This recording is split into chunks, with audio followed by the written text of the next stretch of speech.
Salam penuaian, salam impactful life. Semangat pagi.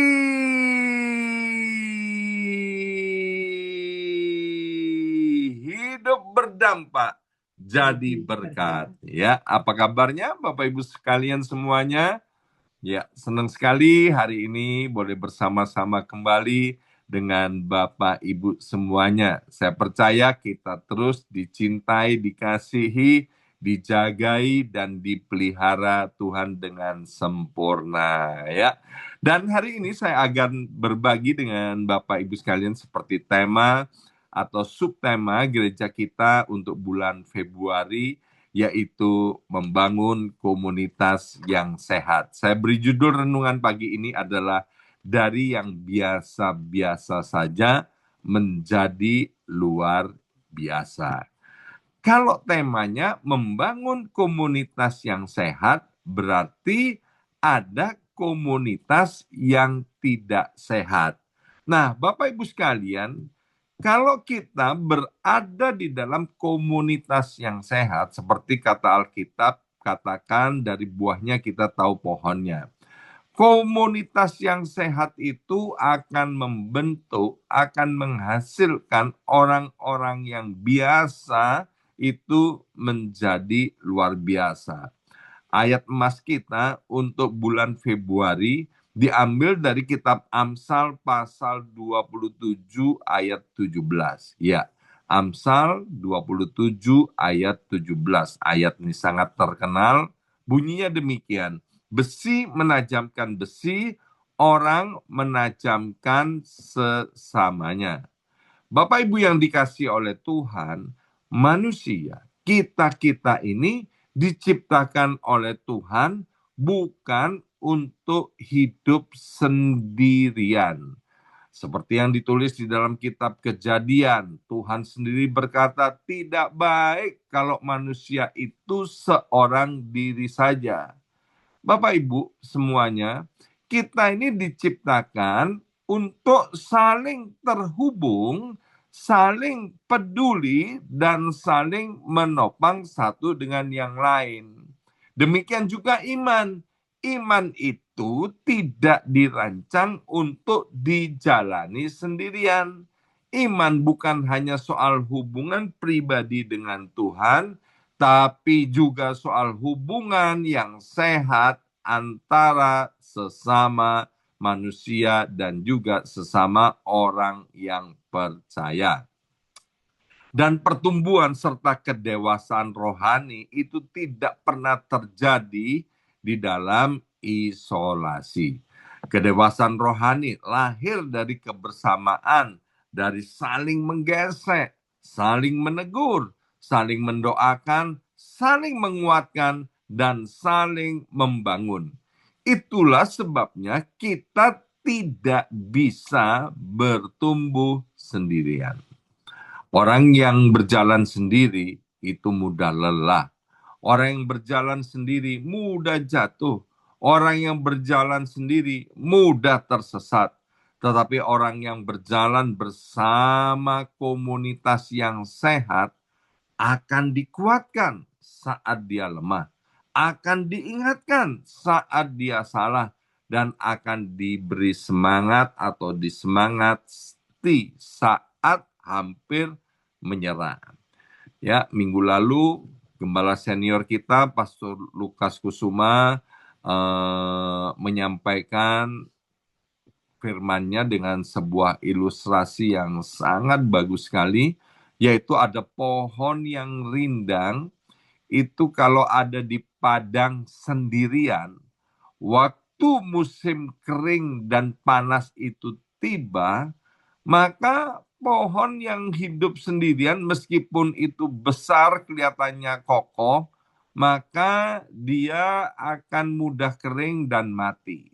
Sebaliknya, pohon yang rindang, pohon yang besar, kalau dia ada di hutan belantara bersama-sama dengan pohon yang lain, ya, karena akarnya saling berpaut satu dengan yang lain, maka pohon ini dia akan tetap segar, tetap hijau daunnya meskipun panas terik datang atau mungkin ada badai angin yang datang menerpanya.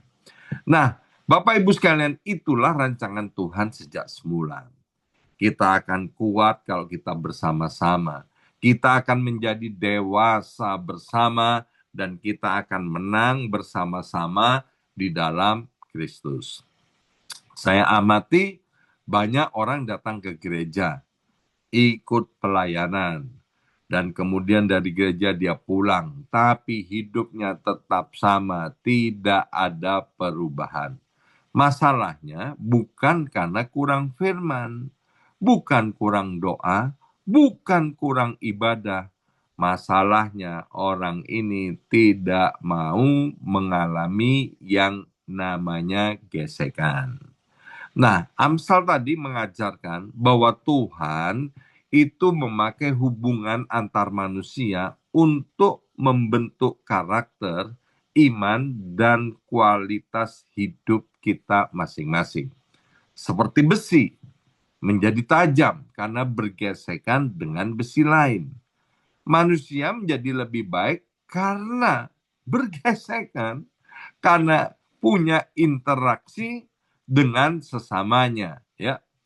Tanpa gesekan, Bapak Ibu sekalian, besi itu akan menjadi tumpul. Tanpa komunitas, manusia itu jadi lemah. Pertumbuhan tidak pernah terjadi dalam kesendirian. Pisau tidak bisa diasah dengan kayu atau kain. Sekali lagi, pisau tidak bisa diasah dengan memakai kayu atau kain, apalagi pakai spon atau kapas, ya. Pisau itu harus diasah dengan batu asahan atau dengan besi yang lain. Artinya, yang membuat kita bertumbuh, Bapak Ibu sekalian, biasanya bukan yang lembut, tapi orang-orang yang keras yang ada di sekitar kita dan berani berkata jujur, ya. Saya bisa bertumbuh seperti ini salah satunya karena istri saya sangat keras dan dia jujur mengatakan sesuatunya kepada saya sehingga saya bisa dikoreksi, diarahkan ke jalan yang benar, ya. Nah, proses menajamkan selalu disertai dengan gesekan. Bapak Ibu tahu nggak, yang namanya gesekan itu pasti menimbulkan panas. Saat besi diasah, itu akan keluar suara yang cukup ramai, bahkan ada percikan api. Artinya, ketika proses pembentukan sedang terjadi, sering menimbulkan kegaduhan dan bahkan rasa tidak nyaman. Besi yang tidak pernah diasah pasti tumpul. Pisau paling mahal sekalipun. Tahu nggak Bapak Ibu sekalian, ya, di New York ternyata itu orang-orang Indonesia yang kerja di restoran sebagai chef di restoran Jepang, makanan sushi itu Bapak Ibu sekalian, ternyata mereka punya pisau yang harganya satu buah pisau itu sampai ribuan dolar, Bapak Ibu sekalian. Nah, pisau yang ribuan dolar ini, itu kalau diasah, meskipun harganya mahal, tetap tumpul dan tidak bisa dipakai. Maaf, artinya tidak akan ada gunanya. Artinya, orang Kristen paling lama di gereja pun, kalau tidak mau dibentuk, tetap tidak akan bertumbuh, tidak akan berdampak, dan tidak akan menjadi berkat. Ya, Tuhan seringkali memakai sesama untuk membentuk kita. Ya, siapa sesama? Sesama itu bisa orang tua kita. Siapa sesama? Sesama itu bisa pasangan hidup kita, juga bisa anak-anak kita, keluarga kita. Sesama itu bisa merupakan teman, sesama itu juga bisa merupakan pemimpin kita atau bawahan kita. Bagi jemaat, sesama itu mungkin sesama jemaat atau antara gembala dengan jemaat, jemaat dengan gembala. Maka itu saya mengencourage terus kepada Bapak Ibu sekalian, biarlah Yesaya 49 ayat 17 itu selalu menjadi salah satu bahan pokok doa kita, ya. Orang-orang yang membangun hidup kita biar datang segera, tapi orang-orang kurang ajar, orang-orang yang jahat, orang-orang usil, orang-orang yang merusak dan merombak hidup kita, biarlah mereka meninggalkan kita dengan sendirinya, meskipun tidak ada yang mengusirnya. Bapak Ibu sekalian yang dikasih oleh Tuhan, bahwa Kristus Yesus, Allah kita, membentuk orang lewat kebersamaan. Bersama saya ucapkan kebersamaan. 2, 3, kebersamaan. Komunitas. 2, 3, komunitas. Ya. Jadi Tuhan membentuk kita lewat komunitas. Kalau kita berada di komunitas yang benar, kita akan bertumbuh, kita akan disembuhkan, kita akan dipulihkan, kita akan dibentuk, dan kemudian kita akan dipakai oleh Tuhan. Kalau kita berada di komunitas yang salah, maaf Bapak Ibu sekalian, kita akan jadi lemah, jatuh, mandek, bahkan menjadi rusak. Yang pertama, kita akan belajar hari ini dari seorang yang bernama Rut, ya. Mari kita lihat Rut pasal pertama ayat 16 sampai 17. Rut pasal yang pertama ayat 16 sampai 17, ya. Rut pasal pertama ayat 16. Tetapi kata Rut, janganlah desak aku meninggalkan engkau dan pulang dengan tidak mengikuti engkau. Sebab kemana engkau pergi, ke situ jugalah aku pergi. Dan di mana engkau bermalam, di situ jugalah aku bermalam. Bangsamulah bangsaku dan Allahmulah Allahku. Ayat 17, di mana engkau mati, aku pun mati di sana. Dan di sanalah aku dikuburkan. Beginilah kiranya Tuhan menghukum aku. Bahkan lebih lagi daripada itu, jikalau sesuatu apapun memisahkan aku dari engkau selain daripada maut. Bagian ini saya mau sampaikan begini, Bapak Ibu sekalian. Berada di komunitas yang sehat itu harus dengan penuh komitmen.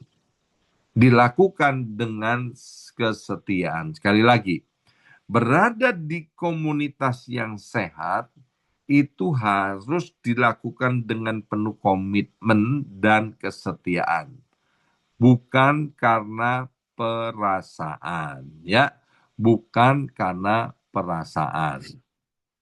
Mengapa kita tidak boleh membangun di atas perasaan, tetapi di atas kesetiaan dan komitmen? Karena perasaan itu bisa berubah. Perasaan itu gampang berubah. Hari ini semangat, besok loyo. Hari ini senang, besok kecewa. Hari ini dekat, besok menjauh. Semua karena perasaan.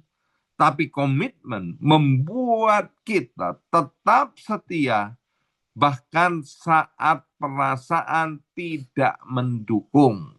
Komitmen membuat kita tetap setia, bahkan saat perasaan sedang tidak enak. Kita melihat contoh dari kisah Ruth dan ibu mertuanya yang bernama Naomi. Suatu hari Naomi pulang dari Moab ke kampung halamannya di Bethlehem dalam keadaan pahit, dalam keadaan bangkrut, dalam keadaan hancur, ya. Bayangkan, Naomi itu orang yang kaya, Bapak Ibu sekalian. Dia berangkat bersama suaminya Elimelek, anaknya Mahlon dan Kilion, dua anak laki-lakinya pergi ke Moab, ya. Tetapi kemudian dia harus pulang dari Moab kembali ke Bethlehem karena suaminya mati. Kedua anak laki-lakinya mati. Harta bendanya habis ludes des des. Ini seperti kata orang Indonesia, sudah jatuh ditimpa tangga, tangganya ada pakunya, pakunya berkarat dan kemudian digigit anjing gila. Waduh, itulah keadaan Naomi ya, amat sangat tidak baik. Naomi bukan lagi seorang wanita yang penuh sukacita. Ia pahit. Ia berkata, jangan sebut aku Naomi, sebut aku Mara. Artinya pahit. Ia tidak punya apa-apa lagi yang bisa dibanggakan. Tidak punya uang, tidak punya keluarga, tidak punya masa depan. Tidak ada jaminan hidup. Secara manusia, Bapak Ibu sekalian, secara kalau disipwa-sipwa, jadi puasi Bapak Ibu sekalian, kalau hidup bersama Naomi itu adalah pilihan yang bodoh, ya. Tapi luar biasa. Ruth, menantunya itu punya pilihan, ya. Padahal Ruth itu bisa pulang ke kampung halamannya karena suaminya udah mati dan mertuanya bangkrut, ya.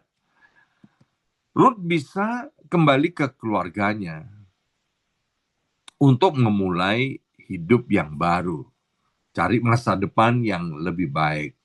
Dan kalau itu yang dipilih Ruth, itu bisa diterima dan itu adalah pilihan yang sangat masuk akal.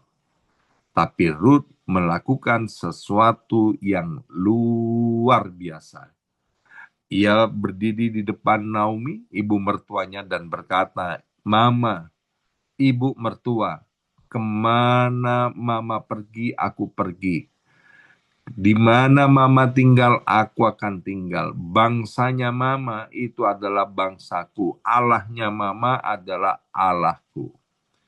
Ini bukan kata-kata rayuan gombal, Bapak Ibu sekalian. Ini bukan kata-kata romantis ya. Ada mantu yang berkata romantis, kata-kata gombal kepada mertuanya karena mertuanya kaya raya, Bapak Ibu sekalian ya. Tapi Ruth tidak, Bapak Ibu sekalian. Apa yang dikatakan oleh Ruth ini bukan karena emosi saat, tapi inilah yang disebut dengan komitmen. Bersama saya ucapkan komitmen. 2, 3, komitmen ya. Komitmen itu selalu disertai dengan yang namanya kesetiaan. Ruth sedang berkata begini, aku tidak ikut engkau mama karena engkau kaya. Aku tidak ikut engkau mama karena enak. Aku tidak ikut engkau karena kalau ikut engkau bisa cuan, bisa untung besar.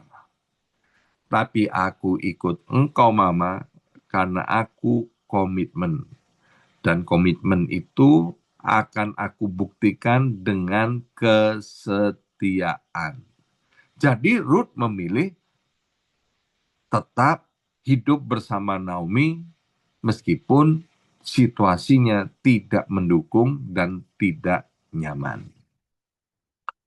Saat tidak ada kepastian, saat tidak ada jaminan masa depan, saat Naomi itu sedang terluka. Apa yang dikerjakan? Ruth kemudian bekerja memungut jelai di ladang orang. Ia hidup sederhana, ia tidak ngeluh, dia tidak ngomel, ia tetap mengasihi serta menghormati mama mertuanya, yaitu Naomi.